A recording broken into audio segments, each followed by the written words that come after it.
some fabric of your choice, optional beads or rhinestones, some bobby pins or hairpins to glue your flowers onto, some handy dandy scissors, and of course, you can never forget the glue gun.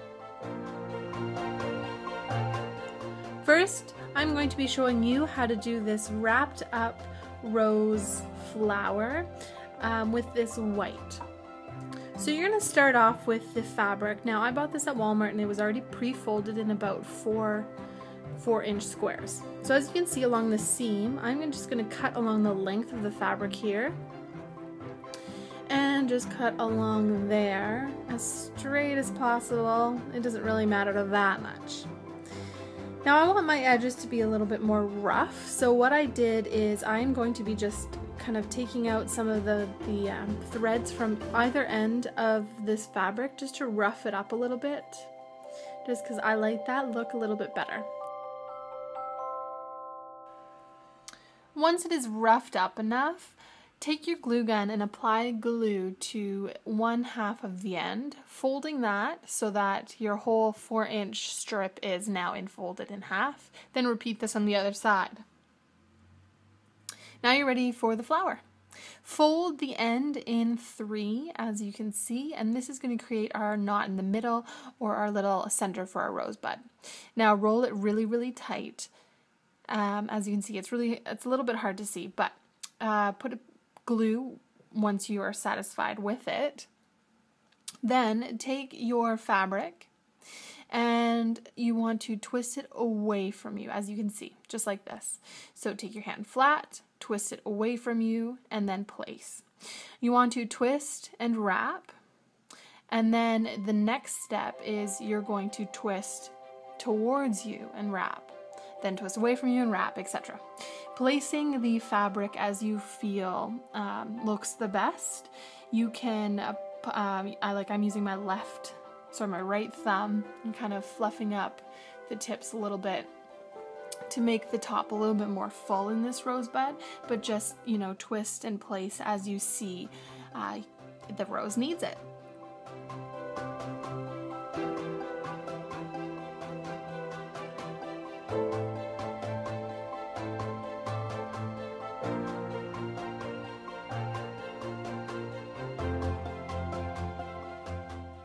Then once you're satisfied with that, take your glue gun and then put a little dot of glue to hold that end in place, and then glue the very, very tip together as well as underneath. So you want to flip that end underneath so nobody can really see it.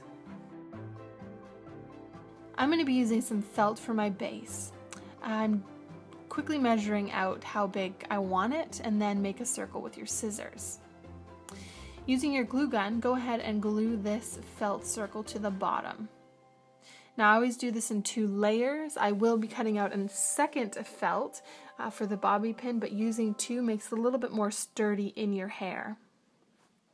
For my little accessory on the top, I'm going to be applying this little pearl to the center, and I just thought it looks cute. You can use a rhinestone, you can use another different bead or whatever, but it's an optional step. Now we're ready for our second felt. Cut out a circle similar to the first one, then using a bobby pin just to mark your area, put it right in the center. Glue either side of this felt and then place it on the rosebud.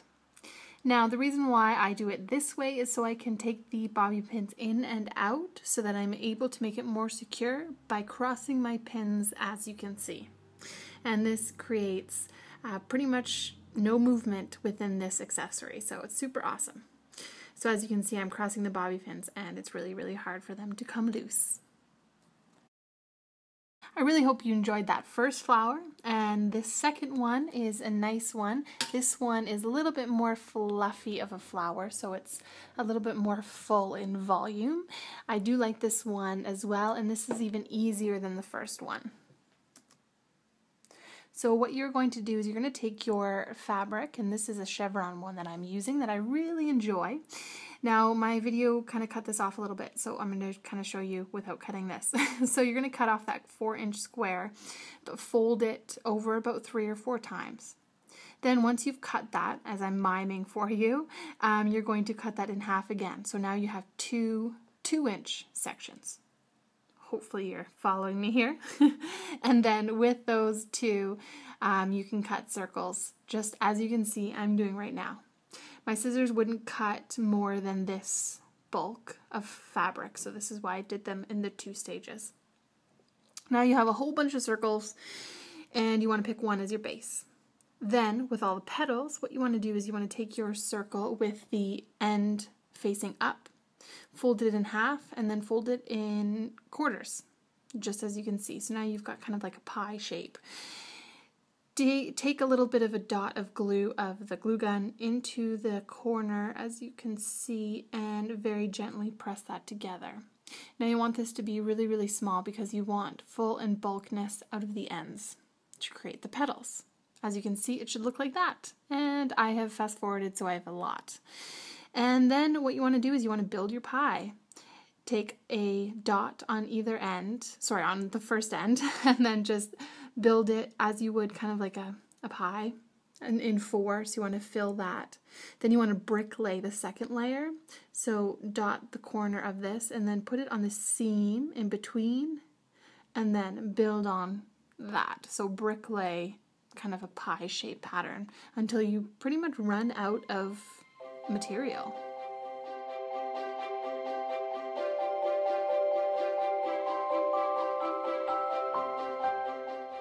Now fluff it up as you feel. You can add some accessories like these pearls, which I did with my first flower if you wish, but instead I am going to be doing something a little bit different.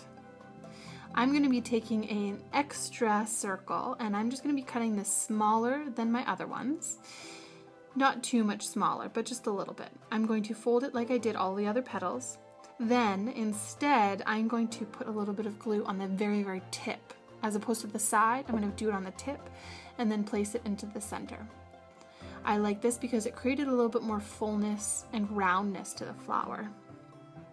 Then, I'm going to be taking a piece of felt in the same diameter circle as the base of this flower. And this is going to create my holding, I guess, for the bobby pin. It already has a base, so I don't need another one. Just like the first flower, I'm just going to put this on either end, leaving the center bare. I'm going to give a little give in the center just so that I can put bigger clips if I need to in here, as you can see, and then just placing this on the base of the flower. As you can see, there's a lip in there. Fluff it all out. Then you're ready to cross your bobby pins. So with a flower that is a little bit bigger, cross them on one side, and then on the other side, cross it a 3rd to even a 4th time, just to make sure that it is nice and secure.